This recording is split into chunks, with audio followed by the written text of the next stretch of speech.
পৃথিবীর সর্বকালের সেরা উদ্যোক্তাদের তালিকায় স্টিভ জবসের নামটি একদম প্রথম দিকে থাকবে। তথ্য প্রযুক্তি বিপ্লবের একজন স্বপ্নদ্রষ্টা হিসেবে তার অবদান বিশ্ববাসী শ্রদ্ধার সাথে স্মরণ করবে সব সময়।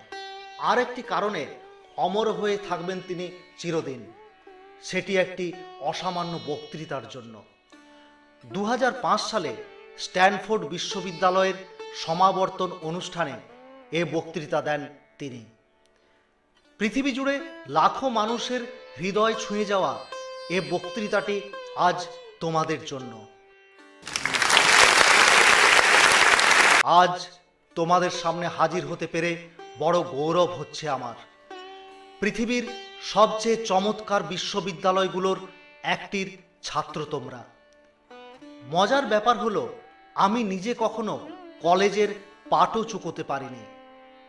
আজ এই আনন্দের দিনে কোনো জ্ঞানগর্ভ বক্তৃতা দেওয়ার ইচ্ছা নেই আমার। কেবল 3টি গল্প শেয়ার করতে চাই তোমাদের সাথে। আমার জীবনের 3টি গল্প, ব্যাস এইটুকুই। প্রথম গল্পটা হচ্ছে জীবনটাকে এক সুতোয় বাঁধা নিয়ে। আমি রিড কলেজে ভর্তি হওয়ার মাত্র 6 মাসের মধ্যে ড্রপ আউট হয়ে যাই। কিন্তু দেখা গেল তারপর আরও প্রায় বছর দেড়েক সেখানে থেকে গেলাম, সব কিছু ছেড়ে ছুঁড়ে চলে আসবার আগে।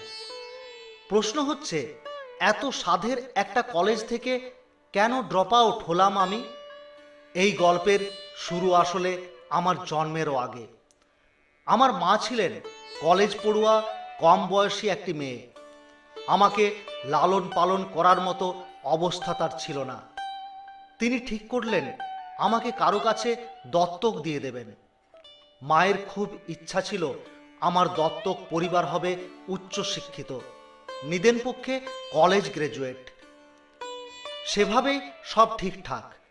এক আইনজীবী পরিবারের সাথে রফা হলো আমাকে দত্তক নেওয়ার।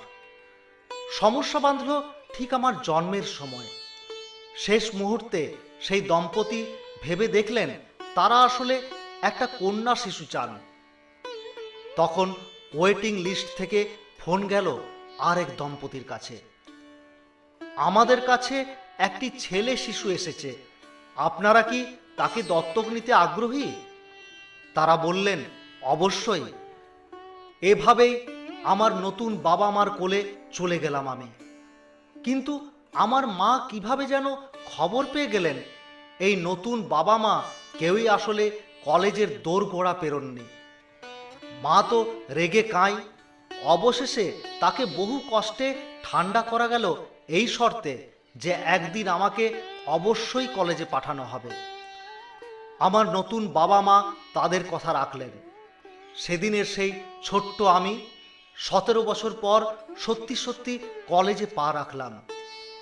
কিন্তু বোকার মতো এত খরুচ একটা কলেজ বেছে নিলাম যে বেচারি বাবা মার সারা জীবনের সঞ্চয় জলের মতো খরচ হতে লাগলো আমার পেছনে।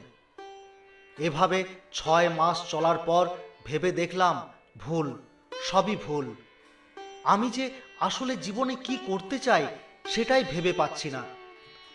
কলেজের লেখাপড়া বিরাট যন্ত্রণা।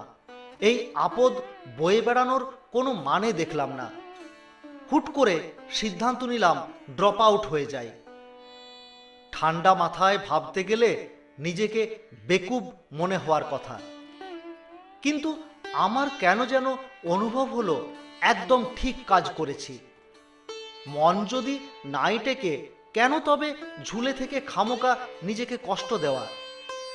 সুতরাং কয়দিন পর দেখা গেল আমি মহানন্দে ক্লাস করা ছেড়ে দিয়ে ঘুরে বেড়াচ্ছি ক্যাম্পাসে। বিভিন্ন ডিপার্টমেন্টে ঘোরাঘুরি করি। যখন যেই ক্লাস ইন্টারেস্টিং লাগে সেখানে ঢু মেরে আসি। ব্যাপারটা কাগজে কলমে খুব বিপ্লবী শোনাচ্ছে, কিন্তু বাস্তবে রোমান্টিসিজমের ছিটে ফোঁটাও ছিল না। যেহেতু আমি আর ছাত্র না, সুতরাং কোনো রুম পেলাম না। সারাদিন দৌড়াদৌড়ি করে রাতে বন্ধুদের রুমের মেঝেতে মরার মতো ঘুমাই। পকেটে কোনো পয়সা নেই, কাউকে কিছু বলতেও পারি না লজ্জায়। খিদেই চোখে অন্ধকার দেখি। কোকের বোতল কুড়িয়ে ফেরত দিলে 5 সেন্ট করে দেয়। আমি এই কাজ করে খাওয়ার খরচ জোটানো শুরু করে দিলাম। প্রতি রবিবার 7 মাইল হেঁটে হরেকৃষ্ণ মন্দিরে যেতাম। সেখানে বিনে পয়সায় বড় ভালো খাবার মিলত সেদিন। আমাদের ছোট বড় অনেক রকম স্বপ্ন থাকে, কিন্তু বাস্তবায়ন করতে পারি কতগুলো। মজার ব্যাপার হলো, এত দুঃখ কষ্টের মাঝেও আমার কোনো আফসোস ছিল না। এই ভবঘুরে জীবন নিয়ে বেশ ছিলাম। যখন যেটাতে আগ্রহ পাই সেটা নিয়ে লেগে থাকি। ব্যাপারটা যে কত সুদূর প্রসারী ছিল তার একটা ছোট্ট উদাহরণ দিই।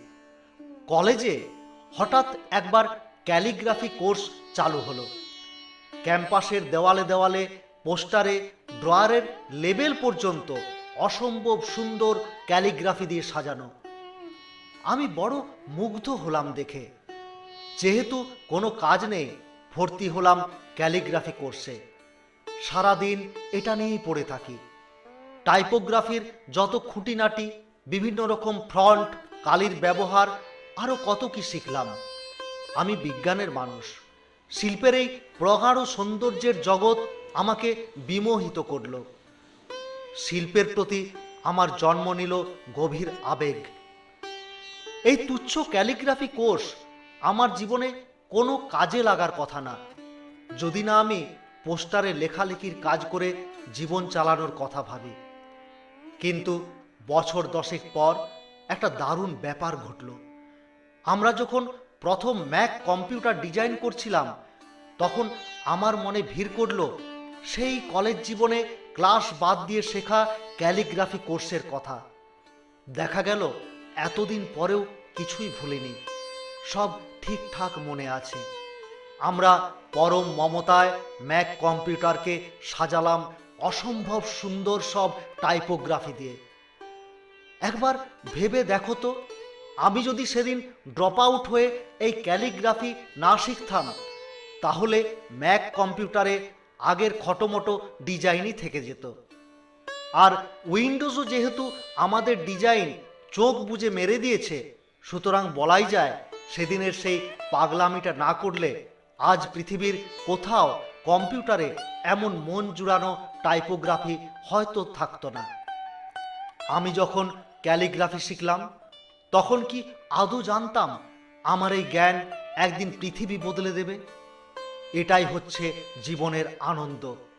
তুমি যখন কিছু শেখো, নতুন কিছু করো, ক্লাসের পড়ালেখার বাইরেও বিভিন্ন কাজে অংশ নাও, মনে হতে পারে এসব করে কি হবে? কিন্তু 10 বছর পর যখন স্মৃতির পাতা উল্টাবে, তখন দেখবে এই টুকরো টুকরো পরিশ্রমগুলো কি সুন্দর এক সুতোয় বাঁধুনি হয়েছে তোমার জীবনে। সুতরাং তুমি যাই কিছু করো না কেন, বিশ্বাস রেখো সব সময় নিজের উপর। একদিন তারায় তারায় রটিয়ে দেবে তোমার গল্প। এই অসম্ভব দৃঢ় বিশ্বাসটাই দেখবে বদলে দেবে জীবন চিরদিনের জন্য।